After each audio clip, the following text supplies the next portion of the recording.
A woman stands alone in the pouring rain, her heart shattering as her own children hurl her cherished belongings. Faded photos, handmade quilts, her husband's old letters, straight into the trash bins like worthless garbage.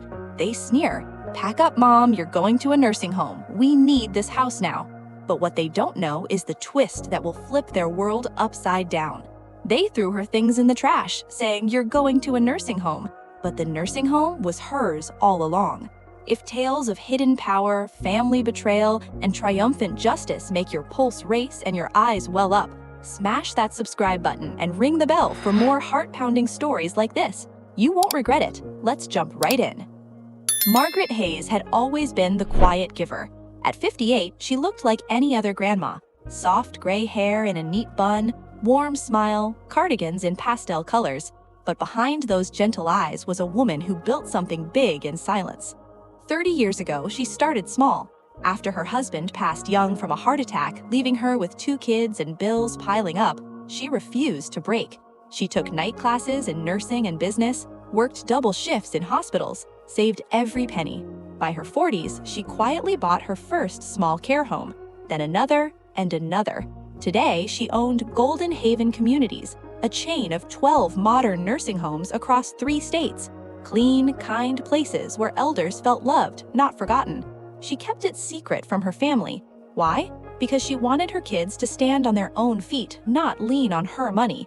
She paid their college, helped with house down payments, sent gifts for birthdays, all while pretending her only income was a modest pension and part-time bookkeeping. She never bragged, never flashed wealth. Her own house stayed simple. Same furniture from the 90s, same garden she tended herself. She drove a 12-year-old car. To her family, she was just Mom, dependable, a little old-fashioned, someone who needed protecting now that her memory slipped sometimes. Or so they thought. The slips were her clever way to test if they still cared. Lately, though, things changed. Her son David lost his job, her daughter Lisa's marriage hit rough patches. The grandkids needed private school tuition. Whispers started. Mom's house is too big for one person. We could sell it, split the money, help everyone out. Margaret heard it all, but said nothing. She kept paying their loans that never got repaid, kept smiling. Then came the day. It started with a family meeting she didn't call. David arrived first, face serious. Lisa followed with her husband. They sat Margaret down on the couch like she was a child. David spoke first. "Mom, we've talked. You're not safe here alone anymore. We found a great place, Sunny Hills Care Home. It's nice. You'll have friends, nurses 24/7. Margaret felt her stomach drop. Sunny Hills? I don't want to leave my home. Lisa sighed, dramatic. Mom, be reasonable. The stairs are dangerous. You forgot to turn off the stove last week. Margaret hadn't. She left it on for 2 minutes to test them. They never checked on her. They showed her brochures, shiny pictures of smiling seniors. But Margaret knew those pictures. She approved them herself last quarter. She tried to speak. I can manage. I have help coming in. David shook his head. We already put down a deposit, non-refundable, and we're listing the house next month. Margaret's heart pounded. This is my house, my name on the deed. Lisa rolled her eyes. Technically, yes, but we're your power of attorney now, remember? You signed it years ago, just in case. Margaret remembered. She signed it trusting them. Trust she now regretted. The argument grew loud, voices overlapped, accusations flew. You're being selfish. We can't keep worrying. It's time to let go. Margaret stood up, voice shaking but clear. I raised you. I sacrificed for you. And now you throw me away? David softened for a second. It's not throwing away, it's helping. Then Lisa said the words that broke something inside her. Start packing, Mom, or we'll do it for you. They started that night. Drawers emptied, closet raided. Her things, memories in fabric and paper, stuffed into trash bags because we don't have boxes yet. Margaret watched from the doorway, numb. By midnight, the curb was lined with black bags. Rain started falling harder. One bag tore, her wedding veil fluttered out like a ghost. Margaret knelt in the wet grass, gathering what she could. Neighbors peeked from windows, but said nothing. She looked back at the house, lights blazing, her children's laughter inside as they celebrated solving the problem. A quiet rage mixed with deep hurt rose in her chest. Not loud, not screaming, just steady. She whispered into the night, You think you're sending me away, but you're sending me home, to my real home." She dried her face, straightened her back, and walked to her old car, keys in hand. The next morning came too fast. The moving van pulled up right on time, just like David promised. 2 big men in uniforms hopped out, ready to load whatever was left of my life. My kids stood on the porch, arms crossed, looking relieved. Lisa even gave me a quick hug, like this was some kind of favor she was doing me. "Come on, Mom," David said, voice fake sweet. "The place is waiting. You'll love it there." I didn't argue. I just nodded, picked up my small suitcase, the only thing they let me keep, and climbed into the back seat of Lisa's SUV. My old car stayed behind. They said they'd sell it later and put the money toward my care. The drive was quiet at first. Rain from last night still dripped off the trees. I stared out the window, watching my neighborhood fade away. Lisa glanced at me in the rearview mirror. "You okay back there?" I smiled a little.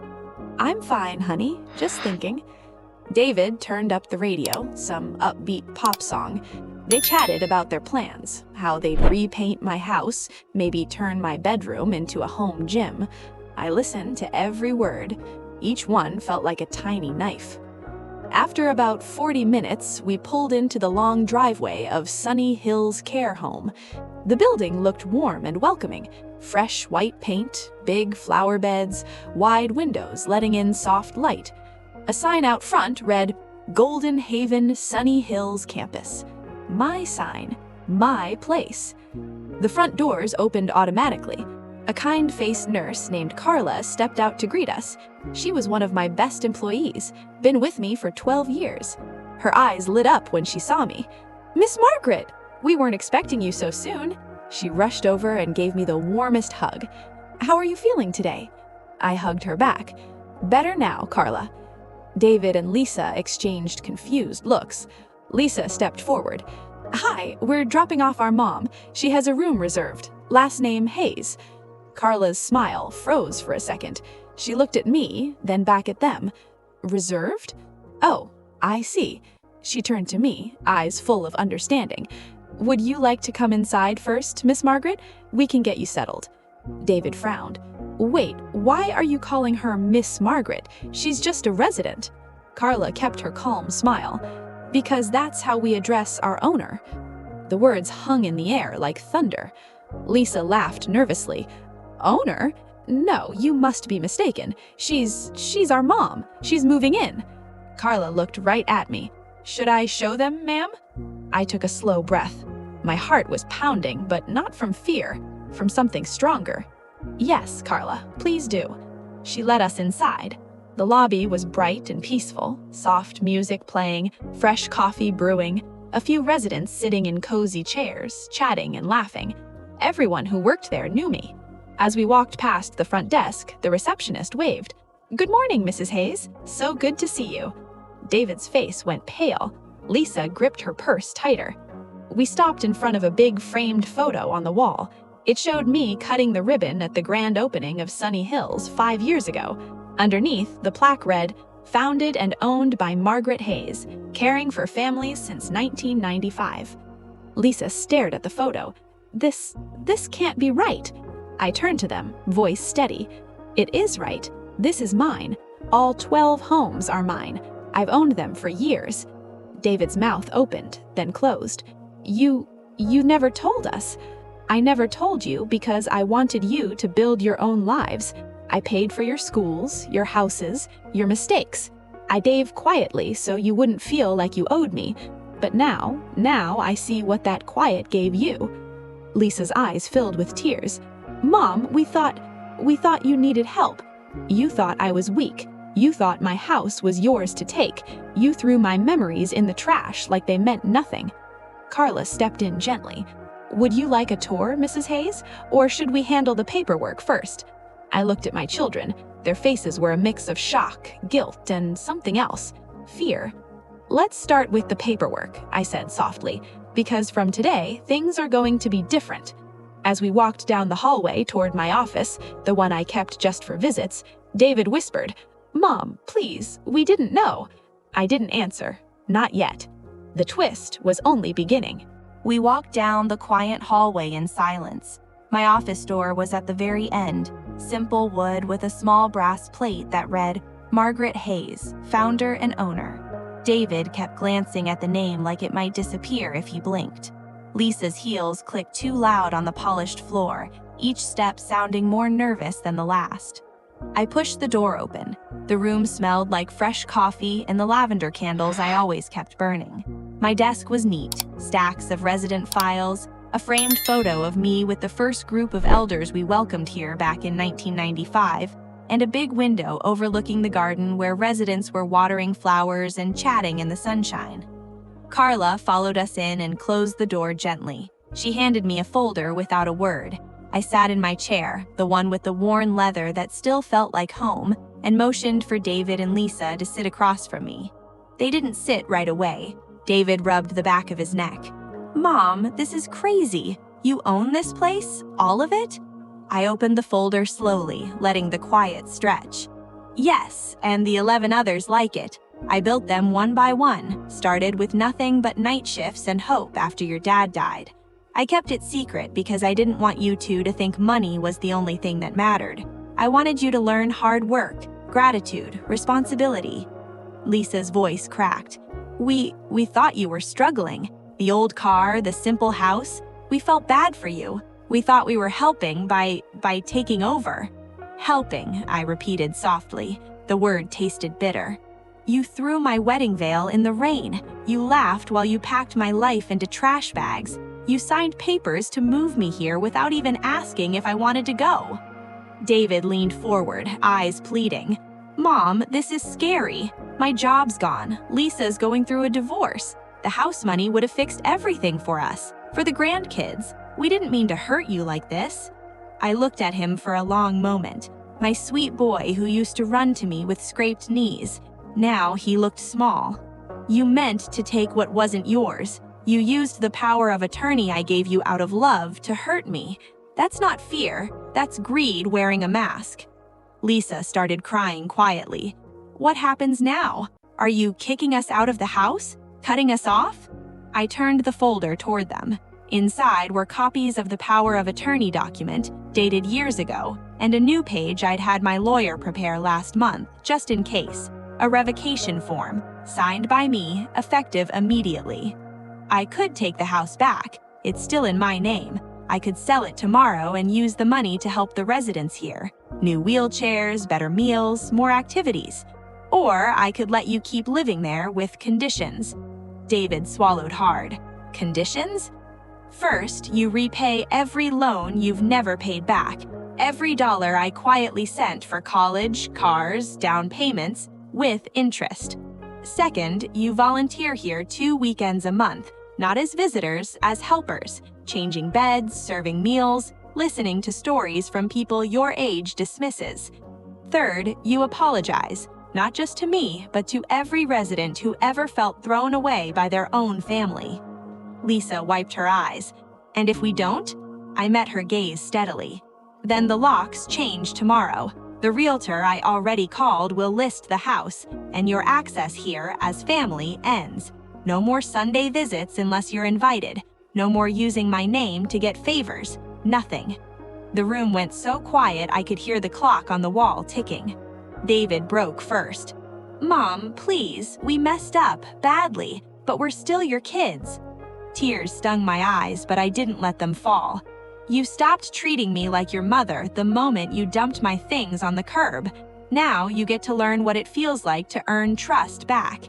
I stood up slowly. Carla will show you the volunteer schedule. Take the folder home and think about it. You have 1 week to decide. Lisa stood too, voice small. Can we hug you? I hesitated. Part of me wanted to wrap them up like when they were little. The hurt part won, for now. Not yet, I whispered. Not until the words matched the actions. They left my office with heads down. I watched them walk away through the glass door. Residents waved at them kindly, not knowing the storm inside. I sank back into my chair and finally let the tears come. Not from anger anymore, from relief, from the weight lifting off my shoulders after years of hiding who I really was. But the story wasn't over, not even close, because that evening, as I walked the halls checking on my residents, one of the night nurses pulled me aside. "Mrs. Hayes," she said quietly, "your daughter just called the front desk. She's asking if we can speed up your admission. She says you're confused and need to be kept here permanently." My blood ran cold. They weren't done fighting. They were doubling down. I stood in the hallway long after David and Lisa left. The night nurse's words echoed in my head like a warning bell. She's asking if we can speed up your admission, says you're confused and need to be kept here permanently. My own daughter, trying to lock me away in the empire I built with my own hands. I didn't panic. I walked back to my office, closed the door, and made 3 quick calls. One to my lawyer, one to the security company that monitored all Golden Haven properties, and one to the local Adult Protective Services office, because if my children wanted to play dirty, I would protect myself the right way. That night, I didn't sleep much. I sat by the window, watching the garden lights glow on the roses I planted years ago. Residents slept peacefully down the hall. Soft snores, the occasional gentle cough, the hum of life continuing. This place was my real family now. People who never asked for my money, only my kindness. The next morning arrived with a soft knock. Carla poked her head in. "Mrs. Hayes, your children are back. They want to speak to you. They look upset." I nodded. "Send them in, and stay close, please." David and Lisa walked in looking like they hadn't slept either. David's eyes were red. Lisa's makeup was smudged from crying. They carried a thick envelope. "Mom," David started, voice hoarse. "We talked all night. We were wrong. So wrong. We thought we were saving you, but we were just saving ourselves." Lisa set the envelope on my desk. "This is everything. Every payment record we could find. Every loan we never repaid. We added up what we owe you, principal plus fair interest. It's not all the money right now, but it's a start. We'll sell the fancy cars, downsize, whatever it takes." David pulled out a second paper. "And this is our signed agreement to volunteer. 2 weekends a month, starting this Saturday. No excuses. We'll be here." I looked at the papers. The numbers were honest. The signatures were shaky but real. But I didn't smile yet. And the call to the front desk last night? The one asking to declare me incompetent and keep me here against my will? Lisa's face crumpled. That was me. I panicked. I thought if we got you declared unfit, we could control things. Keep the house, keep the money flowing. I was scared we'd lose everything. David stepped forward. She stopped me from going along with it. She cried the whole way home after she made the call. Said she couldn't do it. Couldn't hurt you like that. I let the silence sit heavy between us. Then I spoke. "You almost took my freedom, my home, my name. You almost turned the place I built to give people dignity into a prison for me." Tears rolled down Lisa's cheeks. "We know, and we'll spend the rest of our lives making it right, if you'll let us." I stood up slowly, walked around the desk. For the first time since the trash bags on the curb, I let myself feel the full weight of the hurt and the love that was still underneath. I opened my arms. They rushed in. We held each other tight, messy, sobbing, real. No quick fix, no easy forgiveness, just the beginning of something harder and truer. I pulled back and looked at them. "The house stays in my name for now. You'll pay rent, fair market, no discounts. You'll volunteer, you'll repay what you owe, and every Sunday after your shift, you'll stay for dinner here, with me, with the residents. No phones, just listening." They nodded fast. "We will, we promise." "And one more thing," I added softly. "No more secrets from me, and no more secrets from each other. We talk, really talk." David wiped his face. "Deal." Over the next months, things changed slowly. David found a new job, nothing fancy but honest. Lisa started therapy and began rebuilding her life on her own terms. The grandkids came on weekends too, not to get gifts, but to read stories to the residents, to push wheelchairs around the garden, to learn that family isn't just blood, it's showing up. I expanded Golden Haven, opened 2 more homes, hired more staff, added music therapy, pet visits, memory gardens, and every time someone asked how I did it all, I smiled and said the same thing. Power whispers, it doesn't need to shout. Years later, on a quiet afternoon, Lisa sat beside me on the garden bench. She took my hand. "Mom," she said, "thank you for not giving up on us, even when we gave you every reason to." I squeezed her hand back. I built this place so no one would ever feel thrown away, not even my own children. We watched the sun set together. No more trash bags, no more lies, just quiet, earned love. And that, my friends, is the real victory. Power doesn't roar, it whispers. And when it does, listen. Months passed, and the new rhythm settled in like soft rain after a storm. David showed up every other Saturday in old jeans and a plain t-shirt, sleeves rolled up, ready to mop floors or push meal carts without complaint. Lisa came too, sometimes with her daughter, little Emma, who loved reading picture books to Mrs. Rivera in room 112. The residents started calling them by name. David the strong one, they'd say, Lisa with the gentle hands. Small compliments that meant more than any paycheck. I watched from the hallway sometimes, pretending to check charts. My heart softened, but I kept the boundaries firm. Rent checks arrived on time. The old loans shrank bit by bit. Sunday dinners became tradition. Long tables in the community room, laughter mixing with the clink of spoons. No phones, no rush, just stories. One Sunday evening, after the dishes were cleared and most residents had gone to their rooms, David stayed behind. He looked nervous, like a boy again. "Mom," he said quietly, "there's something I need to show you." He pulled a yellowed envelope from his jacket pocket. The handwriting on the front was mine, dated 23 years ago. The postmark was smudged, but I recognized it instantly, the week after his high school graduation. "You never mailed this," he said. "I found it last week when we were cleaning out the attic at the house. It was taped inside an old photo album." I took the envelope with shaking fingers. My own words stared back at me. "My dearest David and Lisa, today you both walked across that stage, caps in the air, and I cried harder than anyone knew. Not just from pride, from fear. Fear that one day you'd think success means never needing anyone. So I'm writing this now while you're still young enough to listen. I own something big, more than you know. Nursing homes, a whole chain. I built it alone after your dad left us. I kept it hidden because I wanted you to chase dreams on your own 2 feet, not ride on mine. But if life ever gets too heavy, if you ever feel lost, come find me. I'll be here. Always. Love bigger than secrets. Mom." The paper trembled in my hand. I hadn't remembered writing it.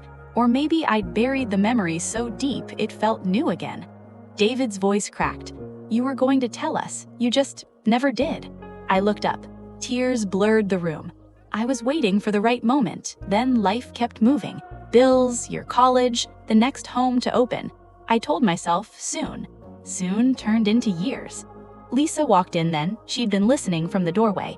Her eyes were wet too. "We threw that away," she whispered. "Not just the veil or the photos. We threw away the chance to know who you really are." I folded the letter carefully and slipped it back into the envelope. "You didn't know. That's on me too. I hid too much. I thought protecting you meant staying silent." David stepped closer. "We want to help, not just volunteer, really help. The business side, if you'll teach us." I studied their faces. No greed there anymore, just something quieter. Respect, maybe even awe. "All right," I said slowly, "but not as heirs, as partners. You start at the bottom, shadowing Carla, learning budgets, resident care plans, licensing rules. No shortcuts, no special treatment. You earn every title." They both nodded fast. "We will." "And one last rule," I added with a small smile. "No more power of attorney games, ever. We sign new papers tomorrow. Equal voices when the time is right, but only when trust is rebuilt, brick by brick." Lisa reached out and took my hand. "Deal." That night, after they left, I walked the halls alone. The building felt different, lighter, like the secrets I'd carried for decades had finally found a place to rest. A few weeks later, we held a small ceremony in the garden. Not fancy, just cake, coffee, and the residents who wanted to come. I announced the new associate directors, David Hayes and Lisa Hayes. The class clapped, the residents cheered loudest of all. Emma ran up and hugged my legs. "Grandma, are you still the boss?" I laughed and knelt down. "Always, sweetheart, but now I have the best team to help." As the sun dipped low, painting everything gold, I looked at my children, really looked, and saw not the people who hurt me, but the ones who'd come back to make it right. Power doesn't need to shout. It doesn't even need to whisper anymore. Sometimes it just needs to wait, and then open the door when the knock finally comes. And that, dear friends, is how a woman who was almost thrown away ended up building not just a chain of homes, but a real family. Thank you for staying with this story to the very end. If it touched you, drop a like, share it with someone who needs to hear it, and tell me in the comments, have you ever kept a big secret to protect the people you love? I'd love to read your stories. Until the next one, keep your power close and your heart open. 2 years had passed since that garden ceremony. The new normal felt almost too good to be true. David had risen to operations manager for 3 of the homes, fair and firm, the kind of leader staff actually looked forward to seeing. Lisa handled resident relations and family outreach.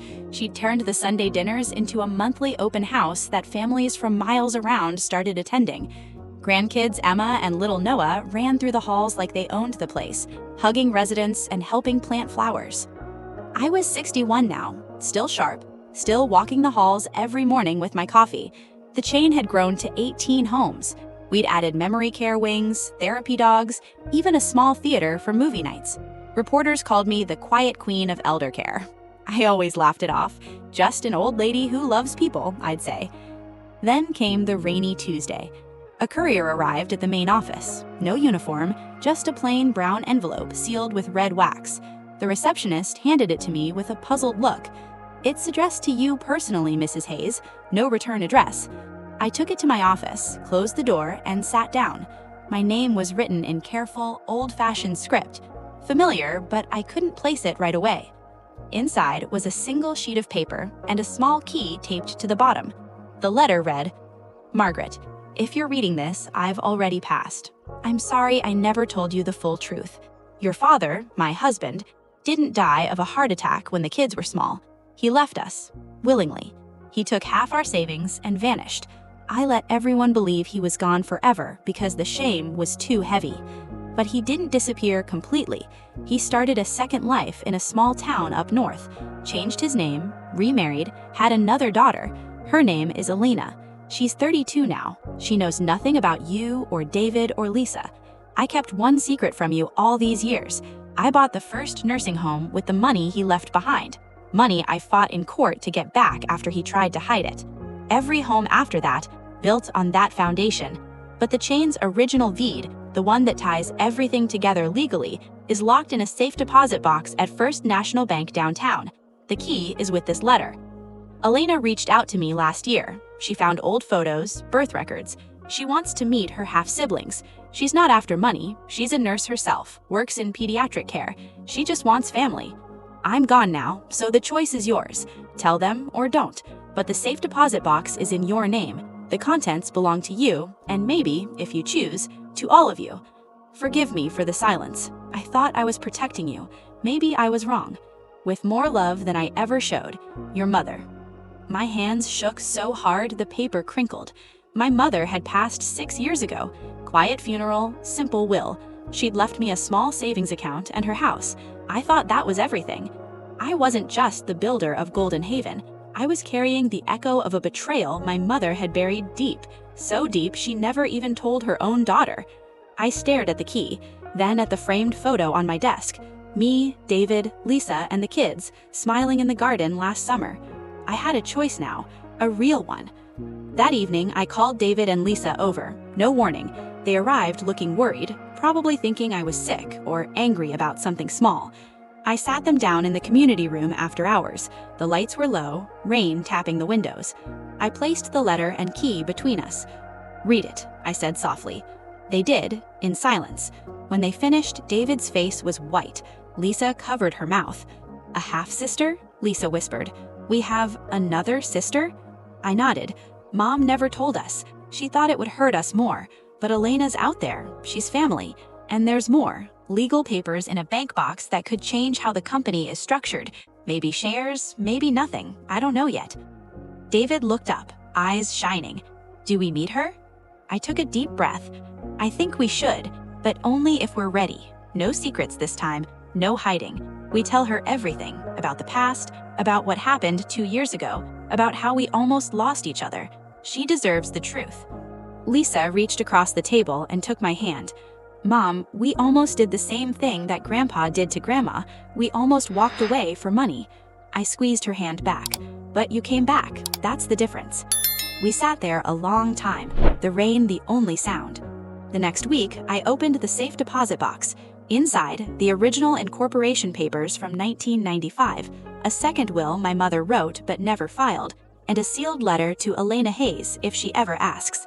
The will left 10% ownership of the chain to any future sibling discovered, proof my mother had always hoped the truth would come out someday.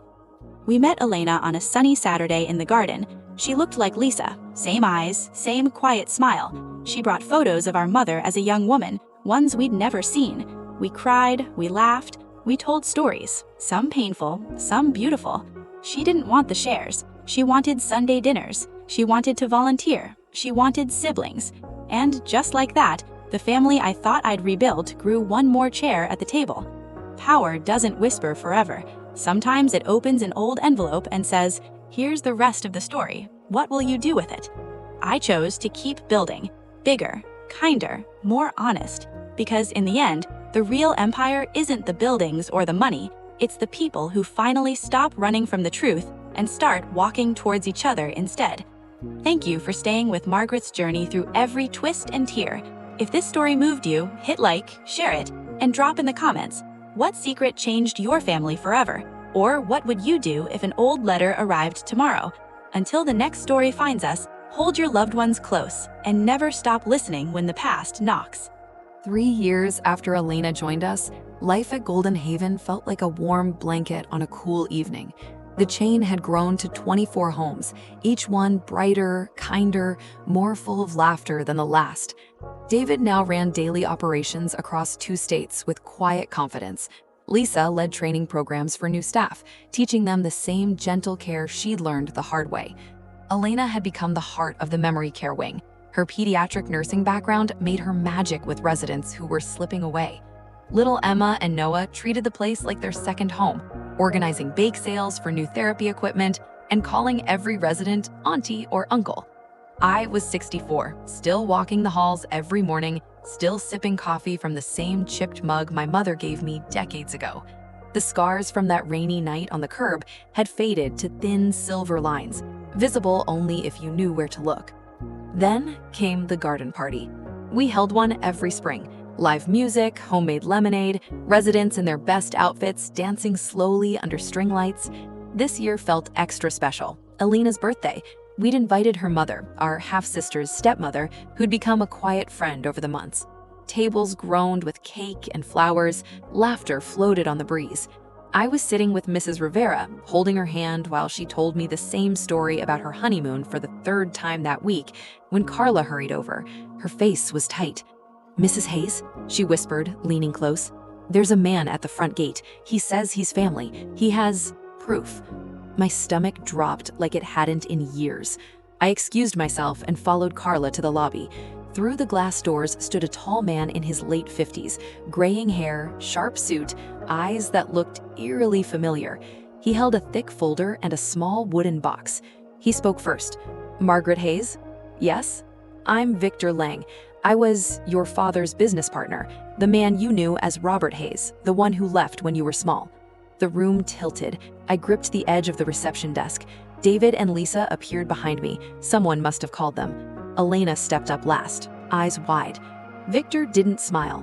"I'm not here to cause trouble. I'm here because he asked me to deliver this after he passed last month." He opened the folder. Inside, old photos of a younger man who looked exactly like David. Same jaw, same thoughtful eyes. Documents, a death certificate dated 3 weeks ago, and a handwritten letter on yellow paper. I took it with numb fingers. "Margaret, David, Lisa. I know you hate me. You should. I left your mother with nothing but debt and 2 small children. I told myself I was chasing a better life. I was wrong. I built a small real estate company up north, made money, remarried, had Elena, though I never told her the truth until my last days. She's your sister. She knows now, and she chose you over me. I don't blame her. The wooden box holds the original title to the land where your first nursing home stands. I bought it cheap years ago, put it in a trust under your mother's maiden name so you'd never know it came from me. When she fought for the money I owed her, she never claimed this parcel. She wanted nothing from me. But it's yours, all of it. The value today, well, it's enough to double your chain overnight if you want, or sell it and give every resident a lifetime of care free. I'm not asking forgiveness. I'm just returning what was always yours. Your father, who failed you, Robert. Silence swallowed the lobby. Elena stepped forward, voice trembling. He told me everything before he died, said he watched your success from far away, said he was proud and ashamed. David's fists clenched. He watched while we struggled, while Mom worked 3 jobs? Lisa put a hand on his arm. He's gone. This isn't about him anymore. I looked at the box, then at my children, my real family, standing shoulder to shoulder. I turned to Victor. Tell Elena's mother thank you for bringing this, and tell her we're glad she's part of us now. Victor nodded once. She already knows. He left quietly. We took the box to my office, opened it together. The deed was real, prime land appraised high, enough to change everything. But I didn't feel triumph. I felt tired and clear. That night, after the party ended and the lights dimmed, we sat in the garden under the same string lights. I spoke first. We're not selling it. We're not doubling the chain for money. We're using it to make sure no resident ever pays more than they can afford. Free care for those who've outlived their savings, scholarships for staff who want to become nurses, a foundation in Mom's name, and yes, in Robert's too. Not to honor him, to heal what he broke. David nodded slowly. Redemption isn't erasing the past. It's building something better on top of it. Lisa smiled through tears. And we do it together. All of us. Elena reached for my hand. Including me? Especially you, I said. We sat there until the stars came out. No more secrets, no more shadows. Just a family, scarred, stubborn, and finally whole, choosing love over everything else. Power doesn't need the last word. Sometimes it just needs to say, we're still here, and we're choosing each other. Thank you for walking every step of this long, winding road with me. If Margaret's story wrapped around your heart, leave a like, share it with someone who needs hope, and tell me in the comments, what would you do with a gift from someone who hurt you deeply? Would you accept it? Burn it? Build with it. Until the next story calls, keep choosing kindness, even when it's hard. Especially then. 10 years had slipped by like pages in a well-loved book. I was 74 now, hair fully silver, steps a little slower, but the spark in my eyes still bright enough to light up a room. Golden Haven had become a quiet legend. 32 homes across 5 states, each one a small world of dignity and warmth.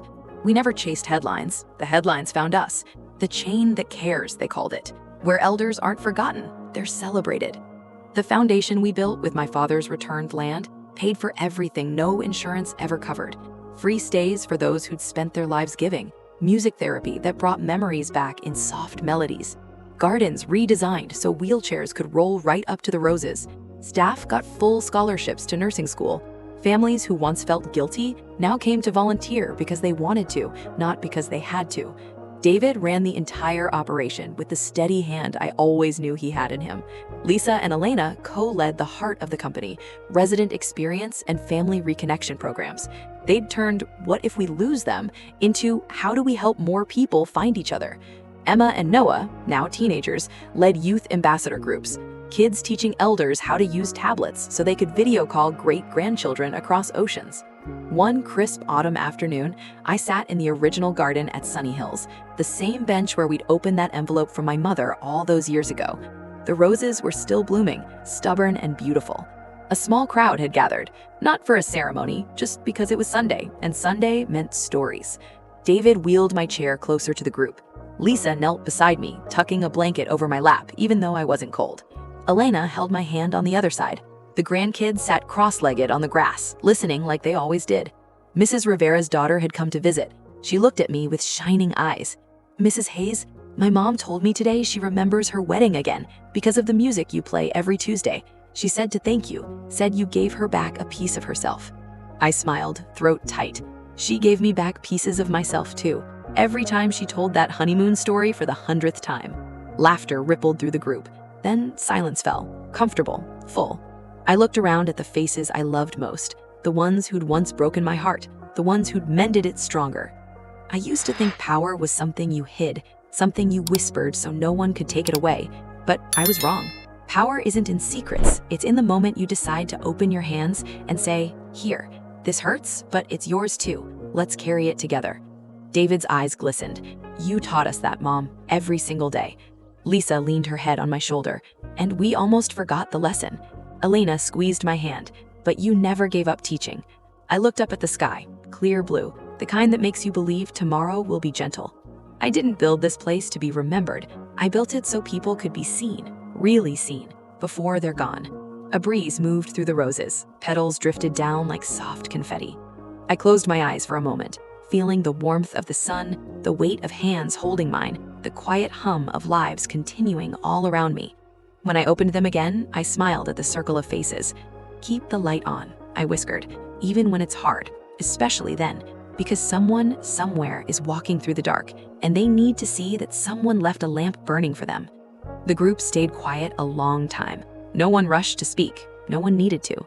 Later that evening, as the sun dipped low and painted the garden gold, David leaned close. Mom, are you afraid? I shook my head slowly. No, sweetheart, I'm ready. I've loved big, I've forgiven bigger. I've been loved biggest of all. That's enough for any lifetime. He kissed my forehead. Lisa and Elena joined, arms around me like when they were small. And in that golden hour, with petals still falling and laughter echoing from the open windows, I felt it. Peace, not the absence of pain, the presence of everything that mattered. The light never fades when you choose to pass it on. Thank you for walking every step of Margaret's long, beautiful, broken, and mended journey with me. If her story wrapped around your heart and stayed there, leave a like, share it with someone who needs to believe in second chances, and tell me in the comments, what light are you choosing to leave on for someone today? Stories like this remind us that love, forgiveness, and quiet strength can rewrite any ending. Until the next tale finds its way to us, keep your lamp burning. The world is brighter because you do.